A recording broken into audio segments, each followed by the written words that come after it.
ஜனநாயகனா Parasakthi beat பண்ணுவாங்கிற மாதிரி பார்க்குறேன். ஜனநாயகன் வந்து ஜெயிக்க போகிறது உறுதி. ஒரே காரணம் விஜய் சாரோட கடைசி ஜனநாயகனை வெற்றி படம் ஆக்கி தான் மரியாதை கொடுத்து தான் விஜய் சாருக்கு சென்றார். கடைசி ஆடியோ லான்ச் வந்து அவரே அழுதார். ஏன்னா இந்த மாதிரி ஒரு செலிப்ரேஷன் வந்து இனிமேல் சினிமா சம்மந்தப்பட்ட விஷயமா பார்க்க முடியும். விஜய் சாருக்கு இதை மறக்கவே முடியாது. பாட்டு பாடும்போது ஆடியன்ஸ் அழுதாங்க பாருங்க எல்லாரும். இந்த மாதிரி விஜய் சார் ஆடி நாங்கள் பார்த்தது பாக்ஸ் ஆஃபீஸ் முன்னாடியோ இல்லை ரசிகர் முன்னாடியோ அவர் படத்தை எடுத்து எந்த படமும் நிற்க முடியும். ஒரு மரியாதை நிமித்தமா இந்த அவரோட கடைசி படம் அப்படின்ற போது இந்த எந்த விதமான குடைச்சலும் கொடுக்காம இருக்கு. அங்கதான் அரசியல். It can be any one. So DMK தரப்புல இருந்து விஜய்க்கு ஆப்போசிஷனா சிவகார்த்திகேயனை நம்ம வந்து வளர்த்துடுவோங்கிறதுக்காக இந்த அரசியல் கணக்கெல்லாம் இருக்கு.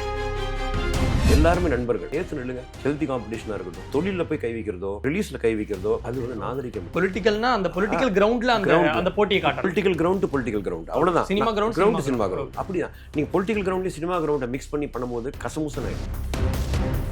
குறிப்பிட்டு பாயிண்ட் அவுட் பண்ணி சொல்ல முடியாது தவிர ஆனால் சில பேர் பண்றாங்க. அவங்க டிஎம்கேவா இல்ல வந்து வெளியாளா இல்ல சோஷியல் மீடியாவா கூட வச்சுங்க. அதாவது ரிலீஸ்க்கு பின்னாடி இருக்காங்கன்னு சொல்றீங்களா இல்ல ரிலீஸ் டேட் யதார்த்தமா அனௌன்ஸ் பண்ணல? வணக்கம். வணக்கம்.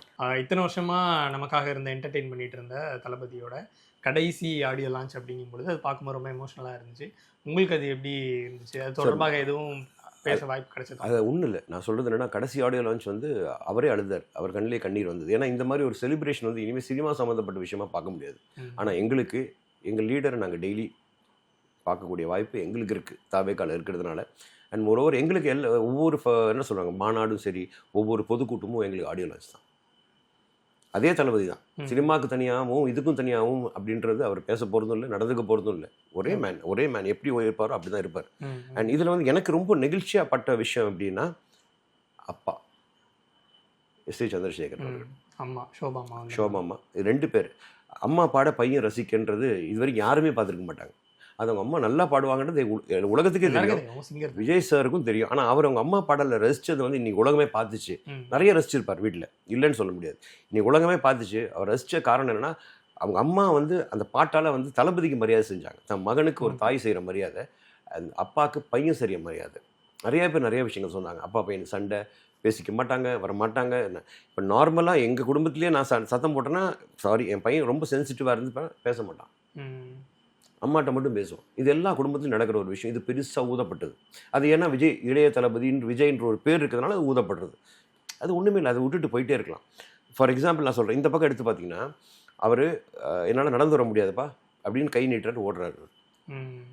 இது சின்ன வயசில் விஜய் சார் பிறந்ததுக்கு போதே எஸ்ஏசி அனுபவித்த ஒரு விஷயம். அது அதுக்காக தன்னை நோக்கி ஓடி வர்றது வந்து அவர் நிறைய அனுபவிச்சிருப்பார். ஆனால் அவர் சினிமாவுக்கு போனதுக்கப்புறம் இந்த வாய்ப்பே அவர் கிடச்சிருக்காது. பட் இப்போது ஃபுல் அண்ட் ஃபுல் மன நிறைவாக என்ன சொல்லுவாங்க மனசு நிறைஞ்சி ரொம்ப சந்தோஷமாக எஸ்ஏசி காலத்துக்கும் இது வந்து பெரிய மெமரியாக அவருக்கு இருக்கும். விஜய் சாருக்கும் இதை மறக்கவே முடியாது. நாளைக்கு அவருக்கும் இது மாதிரி ஒரு மூமெண்ட் ஜேசன் விஜய் மூலியமாக வரும். இது 2மே ரொம்ப அண்ட் மோரோவர் வந்து அந்த பாட்டு பாடும்போது ஆடியன்ஸ் அழுதாங்க பாருங்கள் எல்லாரும். அந்த சாங் ஒன்று லாஸ்ட் சாங் ரொம்ப நல்லா இருந்தது. அவர் எனக்கு இந்த மாதிரி விஜய் சார் ஆடி நாங்கள் பார்த்ததில்லை. ஆடிருக்கார் ஏதாவது 1 2 அப்படி இது ஆடும்போது என்னன்னா இப்போ எனக்கு என்ன தோணுச்சுன்னா வந்து சிவதாண்டவன் பார்த்துருக்கீங்களா?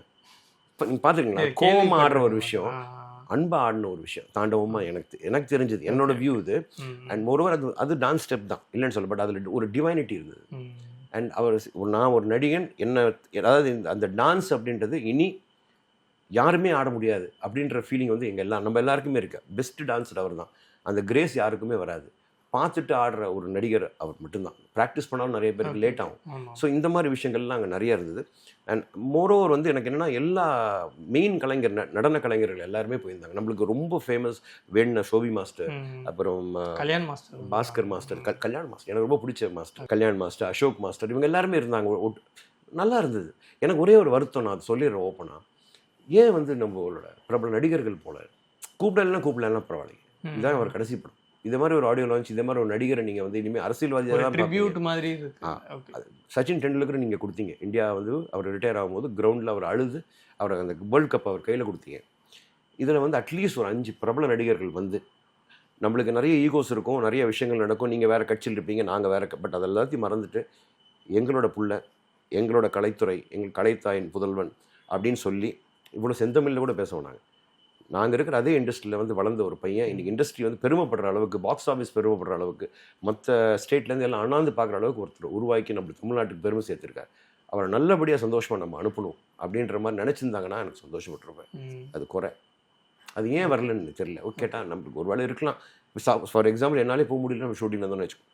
பட் அவங்க பெரிய நடிகர்கள், அவங்க சொன்னால் வந்து ஷூட்டிங்கில் கேட்பாங்க, போயிட்டு வந்துடுறேன்னா யார் விஜய் சார் தானே போங்கன்னு.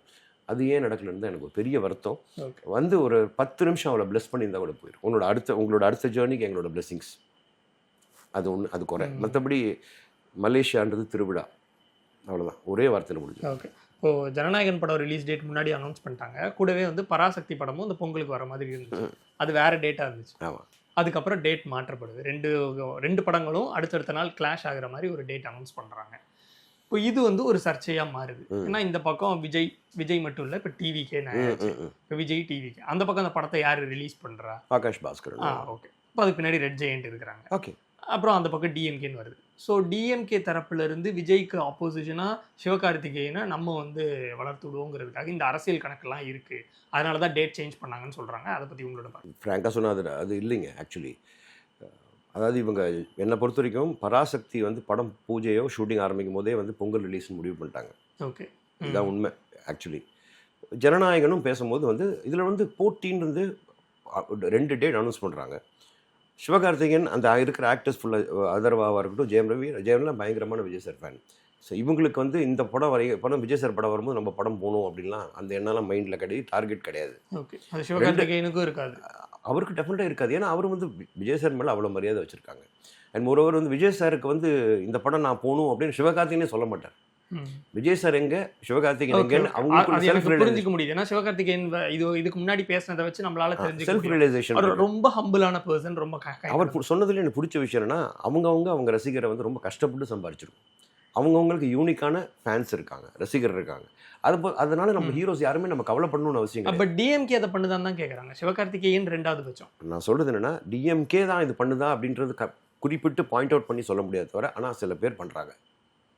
அவங்க டிஎம்கேவா, இல்லை வந்து வெளியாளா, இல்லை சோஷியல் மீடியாவா, இல்லை வேற யாரோவா, ஒரு என்ன சொல்றாங்க, ஒரு பிளாக் ஷீப்பான்னு கூட வச்சிங்க, ஒரு எக்ஸும் கூட வச்சிங்க. அதாவது ரிலீஸ்க்கு பின்னாடி இருக்காங்கன்னு சொல்றீங்களா, இல்லை ரிலீஸ் டேட் யதார்த்தமாக அனௌன்ஸ் பண்ணது இந்த மாதிரி பின்னாடி? அதாவது ரிலீஸ் டேட்டுக்கு பின்னாடி வந்து ப்ராப்ளம் வந்து ஆக்சுவலி பார்த்தீங்கன்னா, ரிலீஸ் டேட் ஆல்ரெடி வந்து எனக்கு தெரிஞ்சு பராசக்திக்கு முன்னாடி அனௌன்ஸ் பண்ணிட்டாங்க. அதுதான் ஆக்சுவலி வந்து அந்த ப்ரொடியூசர் சொன்ன ஒரு ஸ்டேட்மெண்ட். நாங்கள் படம் வந்து டிசைட் பண்ணும்போதே பொங்கல் ரிலீஸ்னு முடிவு பண்ணி சொல்லியாச்சு. பொங்கல் ரிலீஸ் பட் டேட் கொஞ்சம் பின்னாடி தள்ளி வர மாதிரி இருந்துச்சு, அதுக்கப்புறம் மாற்றிட்டாங்கல்ல. அதுக்காக அதான் அங்கே தான் அவங்களுக்கு வந்து அந்த சின்ன குட்டி பாலிடிக்ஸ். இல்லை அரசியல் இல்லைன்னு நான் சொல்ல, டெஃபினட்டாக அது பாலிடிக்ஸ் இருக்குது. ஆனால் இதை வந்து எனக்கு தெரிஞ்சு விஜய் சார்னு ஒரு நடிகர் அப்படி போகும்போது, நான் இப்போ சொன்ன வார்த்தை நான் அதுக்கும் சொல்கிறேன், ஒரு மரியாதை நிமித்தமாக இந்த அவரோட கடைசி படம் அப்படின்ற போது இந்த எந்த விதமான அதாவது குடைச்சலும் கொடுக்காமல் இருந்திருக்கலாம். ஏன்னா ஒன்று பாக்ஸ் ஆஃபீஸ் முன்னாடியோ இல்லை ரசிகர் முன்னாடியோ அவர் படத்தை எடுத்து எந்த படமும் நிற்க முடியாது. இதை மாறுதட்டி கூட சொல்லலாம். எல்லாமே நம்ம சகோதரர்கள் தான். ஆக்ட் பண்ண ஹீரோஸ் எல்லாமே, நான் எல்லா ஹீரோஸோடையும் ஆக்ட் பண்ணிட்டேன். பட் நான் டிவிகேல இருக்கேன், இல்லை டிவிகேல விஜய் சாருக்காக நான் பேசுகிறேன்றது எனக்கு நியாயமாக, நான் பேசுறது அவருக்கே பிடிக்கும். ஏன் சொல்கிறேன்னா, விட்டுருக்கணும். இதில் வந்து 9th இது வருது அப்படின்னும் போது ரிலீஸ் ஆகட்டும், விஜய் சார் படம் ஓடட்டும். அங்கே தான் அரசியல் இருக்கு. It can be any one. நீங்கள் சொல்கிற டிஎம்கே கூட இருக்கலாம், ஓப்பனாக சொல்கிறேன். ஆமாம், பட் எக்ஸாக்டாக சொல்கிறாங்க. ஏன்னா நம்ம எல்லாருக்குமே தெரியும், இன்றைக்கி டிவிகேன்னு ஒரு கட்சி வந்துட்டாங்க. டிவிகே வந்து டிஎம்கே தான் எங்களுக்கு எதிரிங்கிற நரேட்டிவை செட் பண்ணுறாங்க. டிவிகே வெர்சஸ் டிஎம்கேன்னு செட் பண்ணிகிட்டே இருக்கிறாங்க. ஆப்வியஸாக ஒரு ஆட்சியில் இருக்கக்கூடிய ஒரு கட்சியாவோ, இத்தனை வருஷம் இருக்கக்கூடிய கட்சியாவோ, விஜய் சார் பின்னாடி எத்தனை பேர் இருக்காங்க எல்லாத்தையும் அவங்களும் கால்குலேட் பண்ணுவாங்க. ஏன்னா அந்தந்த கட்சியோட வெற்றி அவங்களுக்கு முக்கியம். ஸோ எல்லா வகையிலையும் எங்கள் கட்சியை வந்து ஏதாவது ஒரு இடத்துல முடக்க பார்க்குறாங்க அப்படின்னு தொடர்ச்சியாக தாவேக்கா குற்றச்சாட்டு சொல்லிட்டு இருக்காங்க. அப்படி இருக்கும்போது அவங்க ஆட்சியிலையும் இருக்காங்க. இந்த படத்துக்கு பின்னாடி ஏன்னா ஆப்வியஸ்லி ரெட் ஜெயிண்ட் தான் ரிலீஸ் பண்ணாங்க. ரெட் ஜெயிண்ட் யாருன்னா இப்போ அந்த கதை ஒரு மொழி போர் இதெல்லாம் திராவிட வரலாறு இந்த மாதிரி வரும்பொழுது, ஸோ விஜய் சார் ஒரு மாதிரி எமர்ஜ் ஆகி வராரு. அவருடைய எலெக்ஷனுக்கு, அவருடைய ஓட்டிங்க்கு அது எப்படி சொல்றது, அதுக்கு ஒரு சப்போர்ட்டிவா இருக்கணுங்கிற மாதிரி ஒரு படத்தை அந்த மாதிரி காயின் பண்றாங்க. கண்டிப்பா அந்த இடத்துல நம்ம இன்னொரு படத்தை வச்சு டெஃபினட்டா பாலிடிக்ஸ் இருக்குங்க. ஏன்னா 2026 எலெக்ஷன் வந்து ரொம்ப தூரத்துல இல்லை, 26 வந்தாச்சு. எலெக்ஷனுக்கு இன்னும் 3 மாசம் மிஞ்சி போனா. அதே மாதிரி ஜனநாயகன் படம் வந்துச்சுன்னா அவருக்கு இன்னும் அது பூஸ்டப் பண்ணும் அப்படின்னு நினைக்கக்கூடிய எதிர்கட்சியாக கூட இருக்கு. ஸோ அப்போ அதே மாதிரி நம்ம இந்த படத்தை வச்சு ஜனநாயகன் படத்தை கொஞ்சம் அட்டாக்கும் பண்ணலாம், டிஎம்கேக்கும் பூஸ்டப் பண்ணலாம்னு அவங்க பிளான் பண்றாங்க. தாராளமா. இது வந்து நம்ம கண்ணு முன்னாடி ஆமான்னு தானே தோணும். உண்மைதான், நான் சொல்கிறது உண்மைதான். நான் ஒன்றே ஒன்று தான் சொல்கிறேன். ஏன்னா இங்கே இருக்கிற எல்லாருமே நண்பர்களுங்க, ஓப்பனாக சொல்லிடுறேன். இது யாருமே பேச மாட்டாங்க. இவர் 2 பக்கம் பேசுகிறான்ற மாதிரிலாம் இல்லை, ஒரே பக்கம். எல்லாருமே நண்பர்கள் வந்து ஏற்று நிற்கிறாருன்னா ஏற்று நில்லுங்க. ஹெல்த்தி காம்படிஷனாக இருக்கட்டும். எங்கே நம்ம வந்து சினிமா நம்ம தொழிலில் போய் கை வைக்கிறதோ இல்லை வந்து ரிலீஸில் கை வைக்கிறதோ அது வந்து பண்ணக்கூடாது. அது வந்து நாகரிகம். ஓகே, ஒரு இன்டைரக்டா ஒரு அண்டர்ஸ்டாண்டிங் இருக்கணும். அண்டர்ஸ்டாண்ட். நீ வரியா வரேன், உன் ஃபாலோவர்ஸ் எவ்வளோ, என் ஃபாலோவர்ஸ் எவ்வளோ, என் ஸ்ட்ரென்த் எவ்வளோ, உன் ஸ்ட்ரென்த் எவ்வளோ, எத்தனை ஸ்டேட்டில் நீ வரப்போகிற, எத்தனை மாவட்டத்தில் நான் வரேன், இதை பார்க்கலாம். உன் படம் ஓடக்கூடாது, உன் படத்தை நிறுத்திடு, தேட்டர் நீ கம்மியாக கொடு. ஓகே. ஓ, பொலிட்டிக்கல்னா அந்த பொலிட்டிக்கல் கிரவுண்ட்ல அந்த போட்டியை காட்டணும். சினிமா கிரவுண்ட்ல பொலிட்டிக்கல் கிரவுண்ட் அவ்வளவுதான். சினிமா கிரவுண்ட் அப்படிதான். நீங்க பொலிட்டிக்கல் கிரவுண்ட்லயும் சினிமா கிரவுண்டை மிக்ஸ் பண்ணி பண்ணும்போது கசமுசன் ஆயிடுது. இல்ல சார், பட் சினிமாவால அந்த கிடைச்ச மாஸ் பவர் அதை தானே விஜய் சார் வந்து பொலிட்டிக்கல் யூஸ் பண்ணிக்கிறாரு. அப்ப நான் ஏன் அந்த சினிமா கிரவுண்ட்ல போய் விஜய் சார் அட்டாக் பண்ணக்கூடாதுன்னு அவங்க சினிமாவால கிடைச்ச மாஸ் பவர்ன்றது ஒரு 50% சொல்லுங்க. ஆனா விஜய் சார் மாதிரி ஒருத்தரை தான் சினிமா வந்து தத்தெடுத்துக்கிச்சு. அந்த மாஸ் பவருக்கு முழுக்க காரணம் அவரோட உழைப்பு தான். சும்மா ஒரு மாஸ் பவர் அவருக்கு வந்துடாது. சினிமாவில் எத்தனையோ பேர் இருக்காங்க, ஏன் அவங்களுக்கு அந்த மாஸ் பவர் போல? For example super star Rajinikanth, அவருக்கு இருக்கிற மாஸ் உங்களுக்கு தெரியும் அப்படின்னு. அந்த கைத்தட்டுற சத்தமே பயங்கரமாக இருக்கும். அதுக்கப்புறம் இளைய தளபதி ப்ரூவ் பண்ணார். அந்த இடம் வந்து பெரிய இடம், அவர் வந்த இடம் சாதாரண விஷயம் இல்லை, அவ்வளோ உழைப்பு இருக்கும் அந்த இடத்துல. அந்த இடத்துல அவர் வரும்போது என்ன பண்ணோம், ஹெல்த்தியாக நீங்கள் சொன்ன மாதிரி நம்ம மோதிக்கலாம், அரசியல் ரீதியாக நம்ம மோதிக்கலாம், கருத்து ரீதியாக மோதிக்கலாம், டீசெண்டாக. அதான் நான் ஏன் இவ்வளோ சொல்கிறேன்னா, எனக்கு எப்பவுமே இந்த டீசன்ட் பாலிடிக்ஸ் ரொம்ப பிடிக்கும். நானே ஒரு டீசன்ட் பாலிட்டிஷியனாக தான் இருப்பேனே தவிர, விஜய் சார் முன்னாடி அவருக்கே பிடிக்கும், யாரையும் திட்ட மாட்டோம், யாரையும் குறை சொல்ல மாட்டோம், யாரையும் வந்து அவர் என்ன பண்ணுறான்னு போய் நோண்டி எடுத்துகிட்டு வந்து பேசுறதில்ல. நீங்கள் சொல்கிற கருத்து தப்பாக இருந்தால் அது பதில் சொல்லணும். நீங்கள் வல்கராக பேசுனாலும் நாங்கள் வல்கராக பேச மாட்டோம். ஓகே, எங்கள் வேலையை நாங்கள் பார்த்துட்டு போயிட்டே இருப்போம். ஏன்னா எங்களுக்கு டைம் இல்லை, நிறைய செய்ய வேண்டிய விஷயம் இருக்குது. நிறைய ஒர்க் இருக்குது. ஒர்க் மட்டும் இல்லை, பீப்புள் எக்ஸ்பெக்ட் பண்ணுறாங்க, நிறைய எதிர்பார்க்குறாங்க, இங்கே அவ்வளோ நம்பிக்கை வைக்கிறாங்க. இத்தினோண்டு குழந்தையிலேருந்து யங்ஸ்டர்ஸ் காலேஜ் படிக்கிறவங்களேருந்து அவ்வளோ தூரம் உயிரை கொடுக்குறாங்க. ஸோ இந்த பாலிடிக்ஸ் வேணாம் அப்படின்னு. பட் இப்போ வந்து நீங்கள் சொல்கிறது எல்லாம் ஓகே தான். பட் ஜனநாயகன் வெர்சஸ் பராசக்திங்கிறது வந்து வந்துருச்சு, கன்ஃபார்ம் ஆயிடுச்சு. இப்போ இந்த பக்கம் வந்து பார்த்தீங்கன்னா ஒரு ரீமேக்காக இருக்குமோ அந்த மாதிரி. இப்போ அந்த படம் இந்த அளவுக்கு ஸ்ட்ராங்காக இருக்குது. தளபதி இப்போ பாக்ஸ் ஆஃபீஸில் 2 பேருமே ஹிட் பண்ணிடுவாங்க. பாக்ஸ் ஆஃபீஸில் தளபதி அடிச்சிக்க முடியாது. பட் ஜென்யூனாக ஒரு படமாக பார்த்தா எந்த படம் நம்மளை என்கேஜ் பண்ணுது, எந்த படம் பெஸ்ட்டாக என்டர்டெயின் பண்ணுதுன்னு பார்க்கணும்ல. இப்போ இந்த பக்கம் ஒரு ரீமேக் மாதிரி ஒரு தாட் இருக்குது. இப்போ பாலையா அவரோட ரீமேக் தான் சரிங்கிறது. ஆனால் இந்த பக்கம் பராசக்தின்னு வரும்போது ஒரு நியூ பிளாட்டாக இருக்குது. ஒரு நம்மளை வந்து சில வருஷங்கள் பின்னாடி கொண்டு போகிறாங்க. அதுக்கு எப்படி தான் செட்டு போட்டிருக்காங்க எல்லாமே. இப்போ நம்ம அவங்க இன்டர்வியூ இப்போ வள்ளூர் கோட்டத்தில் எல்லாரும் பார்க்குறோம், அதை பார்வைக்கு கூட வச்சிருக்காங்க, ஒரு எக்ஸிபிஷனை வச்சு வைக்கிறாங்க, அடுத்தது போகிறாங்க ஒரு ஊராக. கதை என்டர்டெய்னிங் வைஸாக அது பவர்ஃபுல்லாக இருந்து ஜனநாயகனா பராசக்தி பீட் பண்ணுவாங்கிற மாதிரி தாட். ஒன்றே ஒன்று பிரதர், பராசக்தி ஜனநாயகன் கண்டென்ட் எங்கே நல்லா இருந்தது, மக்கள் அதை அக்செப்ட் பண்ணிக்கிறாங்களோ அந்த படம் தான் மெயின் பிளாக் பஸ்டர். ஓகே, அது எங்கள் படம் பிளாக் பஸ்டர் இல்லைன்னா கூட அது பிளாக் பஸ்டர்னா கூட சந்தோஷப்பட்டு கை தட்டுவோம். ஓகே, அதுதான் அவர் கற்றுக் கொடுத்துருக்காரு நம்மளுக்கு. விஜய் சார் தான் கற்றுக் கொடுத்தாரு, அவரை கை தட்டுவார். ஆனால் பட் நான் என்ன சொல்கிறேன், ஜனநாயகன் வந்து டஃபஸ்ட்டு ஃபைட் கொடுக்கும். எவ்வளோ பெரிய கண்டென்ட்டாக இருந்தாலும், எவ்வளோ பெரிய இது இருந்தாலும், இது வந்து ஜனநாயகன் வந்து ஜெயிக்க போகிறது உறுதி. ஏன் சொல்கிறேன்னா, ஒரே காரணம் விஜய் சாரோட கடைசி மக்கள். நீங்கள் வந்து அது மலேசியாவில் நடிகர்கள் வந்து அந்த மரியாதை அவங்களுக்கு செய்யாமல் அனுப்புனது ஒரு பக்கம் எனக்கு குறையாக இருந்தாலுமே, மக்கள் அதை நிவர்த்தி பண்ணுவாங்க டெஃபினட்டாக. அவங்க இந்த நடிகர்கள் இடத்துல இருந்தோ இல்லை மற்றவங்க இடத்துல இருந்தோ, விஜய் சாரோட வெல்விஷர் இடத்துல இருந்தோ, ஜனநாயகனை வெற்றி படம் ஆக்கி தான் மரியாதை கொடுத்து தான் விஜய் சாருக்கு சென்ட் ஆஃப் கொடுப்பாங்க. கண்டிப்பாக நடக்கும். ஸோ இதில் கண்டென்ட் பற்றி பேசுறதுக்கு இடமே இல்லை. ஹிட்டு தான் நான் சொல்கிறது. அங்கேயும் stars 3 star, Sivakarthikeyan, Jayam Ravi sir, அவர் 3 ஹீரோஸ். அதில் அந்த ஹீரோஸ்குள்ளேயே வில்லன் இப்படிலாம் செலக்ட் பண்ணாங்க.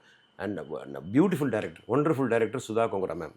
அவங்க வந்து இயக்குனரில் வந்து ரொம்ப ஸ்ட்ராங்கஸ்ட் இயக்குனர், ரொம்ப ஸ்ட்ராங்கான ஒரு இயக்குனர். அவங்க எடுத்திருக்க கண்டென்ட் வந்து இந்தி மொழி போராட்டம், இந்தி எதிர்ப்பு போராட்டம். அதில் ஏன் சொல்கிறேன்னா, அதில் எங்கள் தாத்தா இருந்திருக்காரு, அதில் தாத்தா அவசரப்பட்டிருக்காரு. ராஜ்குமார் ஒரு இந்தி படத்தை வந்து ரிலீஸ் பண்ண டைம் அது அப்படி. ஸோ எனக்கு கனெக்ட் இருக்குது அதில். புரியுது. ஸோ இது வந்து என்னதான் நீங்கள் பண்ணாலும் சரி, அதை தப்பாகவே எடுத்துக்க வேணாம். ஒரு ஹெல்தி காம்படிஷனாகவும் இருக்கும். ஜனநாயகன் ஒரு பெரிய ஓங்கி ஒரு ஆலமரமாக நிற்கும் 100%. ஓகே, உங்களோட கருத்துக்களை பகிர்ந்துட்டு ரொம்ப நன்றி. தேங்க்யூ.